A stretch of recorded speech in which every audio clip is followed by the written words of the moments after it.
Dragon snails, dragon snails, dragon snails! What happens when you cross a dragon with a snail? Do we have to spell it out for you? Dragon snails!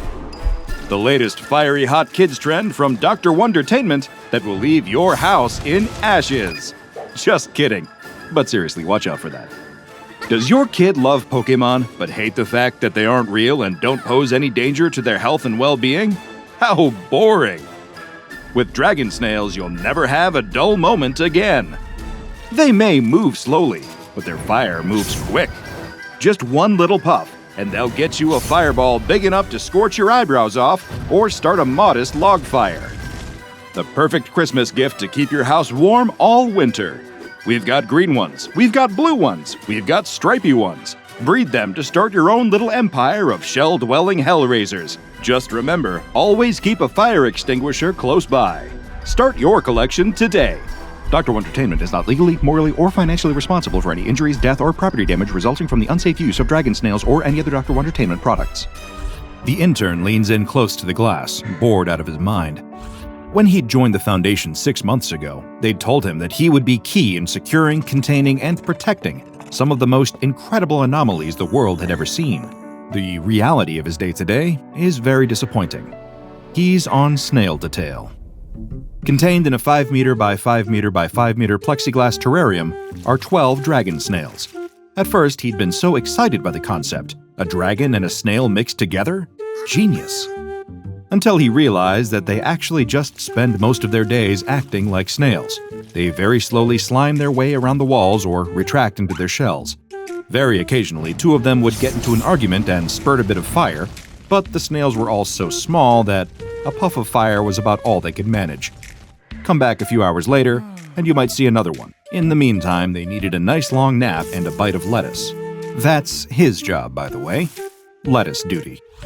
Once a week, it's up to him to drop in 3 kilograms of iceberg lettuce. His nickname around the site quickly became Lettuce Boy. In the other rooms, he can hear demons from other dimensions roaring in fury, and occasionally the facility's power will dip out as a phase-shifting cyber ghost drains half the grid's power this side of the Mississippi. It's not unusual to see agents and researchers running through the hallways carrying futuristic alien weapons and talking of Keter-level threats. Meanwhile, he's Lettuce Boy. About once a month, a couple of the snails will get it on. Pretty X-rated stuff, not appropriate to show here, but feel free to let your imagination run wild. Whenever that happens, it's up to Lettuce Boy to mark a tally in his notebook, retrieve the egg, and transport it to the biological wing for freezing. He's pretty sure the senior researchers have forgotten about the dragon snails entirely, given that they've got several hundred in frozen storage at this point, with no real goal as to what to do with them. It stinks of some researcher kicking the can down the road to the next person to figure out what to do with. As if on cue, one of the snails pops out an egg. He lifts the lid of the enclosure, leans over, and scoops up the egg. The mother lets out a territorial puff of fire at him, enough to burn his fingertips. Another perk of the job is he's permanently got burnt hands. The flameproof gloves are on the way, apparently. They'll get here any week now. The floor rumbles as Lettuce Boy dutifully carries the egg along the corridor. A door to his left bursts open as a bus with spider's legs tries desperately to crawl its way to freedom. One on his right dematerializes completely, leaving an empty void of psychedelic colors. One ahead of him hangs wide open, with a creepy presence just out of sight around the corner. Lettuce Boy turns away from that one heading along the biological wing. He can hear tiny Play-Doh soldiers waging war in the coffee room again. A swarm of agents try their best to break up the conflict. Why can't he join their team? It's just not fair. Lettuce Boy goes into the room with the giant freezer and opens the glass door. Frozen air curls up to meet him. Hundreds of eggs just sitting there. They're all different patterns and colors. A few are even translucent. He adds his own little egg to the pile and sighs. Is this really all his job is going to be? He hits the light switch on his way out. Except, of course, it wasn't the light switch at all. He'd missed and hit the power on the freezer. But Lettuce Boy didn't know that. He just wandered back down the busy hallways, ignoring the sounds of chaos all around him, wondering when his job was ever going to get interesting. What's wrong with you? That's never a good way to start your workday. Lettuce Boy turns around to see one of the agents standing in the doorway scowling at him. He asks what's wrong. Your stupid snail dragon things, you've got to keep a better eye on them. One escaped. Lettuce Boy's shocked. He rushes over to the enclosure and counts. 2, 4, 6, 8, 10, 12. They're all here. What's this agent talking about? I killed it, stepped on it after it burned my ankle. Now I've got to go clean my shoe, thanks a lot. Lettuce Boy counts the dragon snails again. 12, just like he'd thought. What was this agent on about? He pokes his head around the corner into the corridor to call after the disappearing agent, but stops himself almost immediately. Smeared all along the wall next to his face is the unmistakable slime of a fresh snail trail. Not just one. How many are there? They crisscross each other, snaking their way behind pot plants and up into the vents. Lettuce Boy takes off in a sprint in the direction of the freezer room. Surely they haven't. He hears an accusatory voice asking him where he thinks he's going. It's the head researcher at the site. Lettuce Boy skids to a halt and tries to compose himself. Running in the corridors is strictly prohibited unless in case of an emergency. Is there an emergency right now? Lettuce Boy shakes his head violently. No problem here, none at all. Everything's totally fine. The head researcher asks him if he's delivering dragon snail eggs to be frozen. He shakes his head again. Then you have no reason to be going to the freezer room. Back to your post, or I'll be writing you up. With no other option, Lettuce Boy turns around and slowly walks back to the snail room, feeling a pair of beady eyes drilling into the back of his head the whole way. All he can do is cross his fingers and pray she doesn't see the slime on the walls around the corner. As soon as he's out of sight, he ducks behind a plant and tries to devise a plan. He needs to get back into the freezer room some way or another. There's a chance only a couple of the dragon snails have thawed enough to hatch. Maybe if he can switch the freezer back on soon enough, it'll all be fine. One of the snail trails guides his eyes up a wall to a vent with a couple of loose screws. He's always wanted to do this. Quick as a flash, the vent cover is off, and he's inside, crawling along and sneezing every few seconds from his dust allergies. He's not exactly John McClane from Die Hard, but the comparison definitely crosses his mind. He also can't help but peer through some of the grates. In one, he sees a portal to hell. It's enormous and pulsing with power. Every now and then, a demon's hand will reach through and claw around, trying to grab onto a human and drag them to their demise. And what's that on the ground? Oh no. There is a singular dragon snail boldly, if slowly, squelching its way towards the portal. He has to stop it. Who knows what will happen to it on the other side? But it's too late. The little snail has disappeared through the open portal. That will have to be a problem for later. He crawls on, and in a couple of allergy-ridden minutes, he tumbles onto the floor of the freezer room. He sits up and looks around. It's not good. The walls are all scorched black, and there are snail trails everywhere, and little newborn dragon snails of all shapes and colors are all making their way to the doors. He rushes over to the open freezer and peers inside. It's not so bad after all. There are still close to 300 eggs sitting there unhatched. He lets out an involuntary laugh. Maybe it's not so bad after all. Maybe he won't get in too much trouble. But the sound of his laugh has done something. All around him, tiny shells start to crack. Wisps of smoke curl out of holes. Tiny dragon heads appear, followed closely by tiny snail bodies and shells. No, they're all hatching, every single one of them. One by one, every dragon snail rummages its way out of its shell and gives a triumphant puff of fire, looking at him through bleary eyes. Looking at him. His heart sinks. He'd forgotten this part of his training. It had never come up because they hadn't hatched any newborns in his time. Dragon snails imprint. Just like baby ducklings, they attach themselves to the first living thing they see, thinking it's their mother. And as Lettuce Boy looks around the room, he suddenly has the dawning realization that he's got a whole lot of children now. He isn't ready for this kind of responsibility. What if he wanted to travel, to see Europe, to get a motorcycle? He couldn't do any of this now. He's got children to take care of. It's all too much. He needs a minute. But at that exact moment, there's a cough from behind him. The head researcher stands in the doorway, arms crossed, glowering. In unison, Lettuce Boy and all turn around sheepishly, knowing they are in big trouble. But as the head researcher starts to shout, something peculiar happens. The dragon snails all start to slowly but surely creep over to the intern's boss.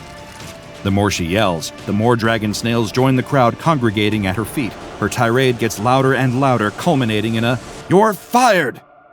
As soon as the words leave her mouth, a fireball fills the room.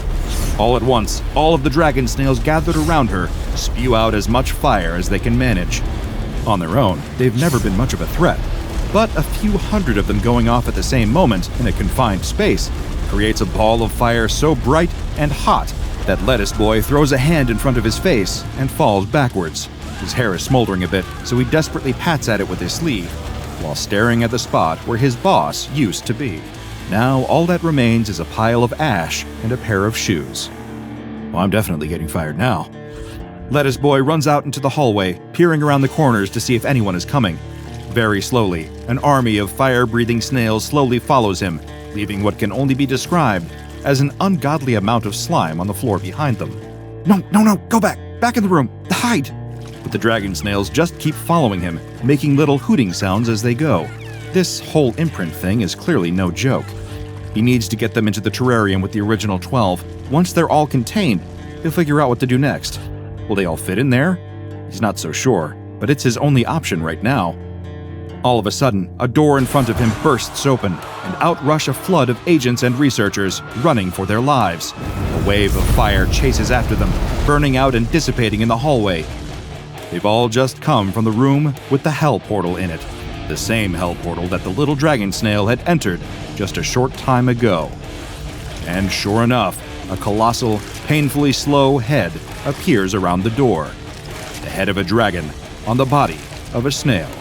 Only now, instead of being pocket-sized, it can barely fit through the doorway. Its eyes burn with hellfire as it lets out a thunderous roar. That snail must have imprinted on something on the other side of that portal, and we all know who rules the roost in hell. This isn't just a dragon snail anymore. It's a Satan snail now. Lettuce Boy turns around and runs for his life, as do the rest of the personnel in the building. The fortunate thing about being chased by a hell snail is that you don't have to run very fast or go very far to get away. It's not exactly a high-speed chase. He crashes through a doorway and turns to address his dragon snail army, who are one by one catching up with him as fast as they can. What do I do? The dragon snails just hoot happily up at him, enjoying all of the chaos. He needs a fireball, and a big one, to kill the hell snail. Except all of his companions look very tired from the fireball that killed his boss, a problem for later. If they were in their terrarium, he'd give them a head of lettuce and a few hours nap, but they don't have that kind of time. There's only one thing for it. Lettuce Boy throws open the cupboard. 574 dragon snail eyes stare in wonder. It's beautiful. It's glorious. It's lettuce.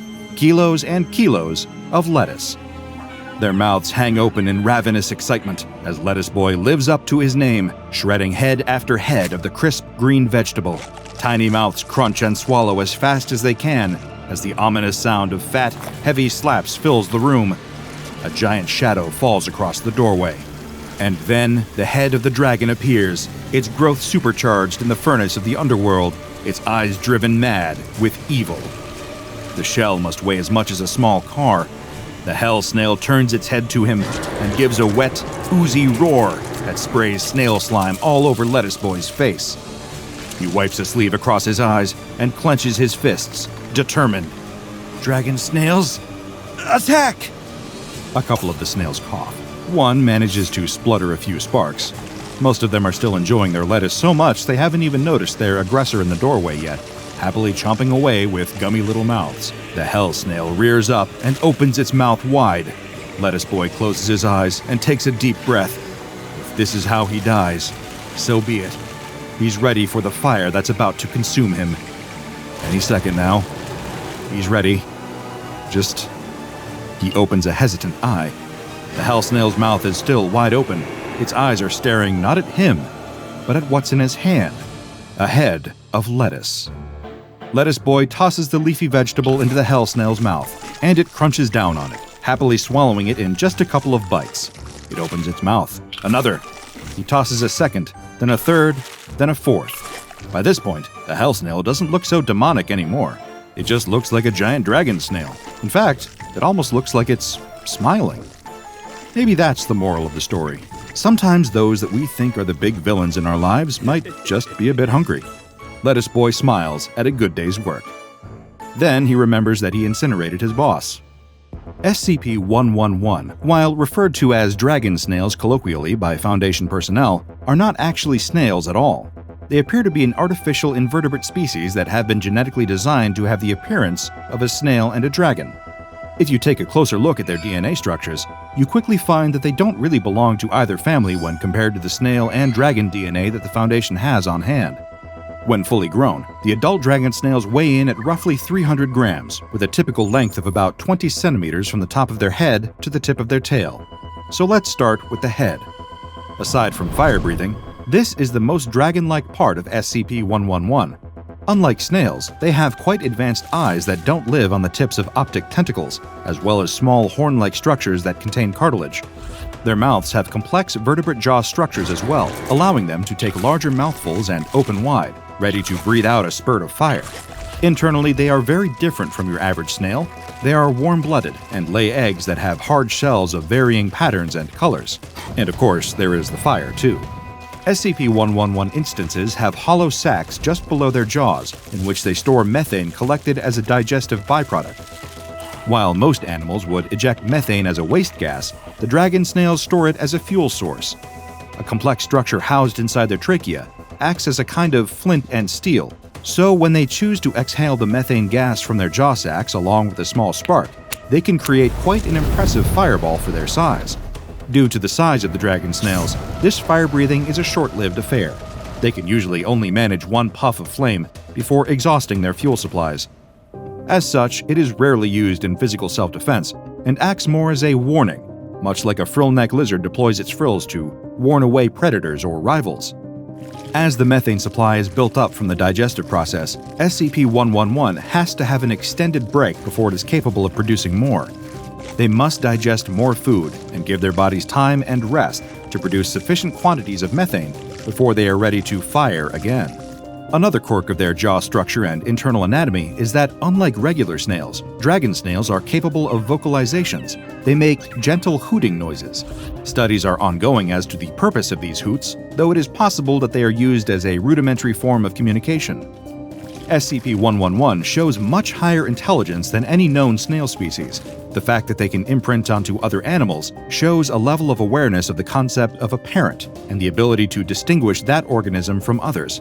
They also appear to have a kind of social hierarchy as to who gets to have the best leaves of lettuce. But again, research is ongoing. Little is known about the origins of SCP-111. The 12 instances contained by the Foundation were received in an anonymous delivery to a Foundation shell establishment. Despite the best efforts of various agents, no one has been able to track down the sender. All that is known about their origins comes from a note left in the box, apparently some kind of advertisement for them, as if they are a product made by Dr. Wondertainment. For now, though, they are happy. The terrarium has been expanded greatly to accommodate all of the new dragon snails. Lettuce rains from the sky on a daily basis, keeping them happy. One giant snail with a fiery personality lives in the corner with a near constant supply of food to keep it docile, and the intern who was responsible for recapturing all of the escapees has received a promotion. It's just such a shame that the head of research was killed by that hell snail before anyone could save her. Check out the DrBob Patreon and become a junior researcher today. Now go and watch another entry from the files of DrBob, like SCP-1550, Dr. Wondertainment's Custom Pets, Top 12 SCP Animals.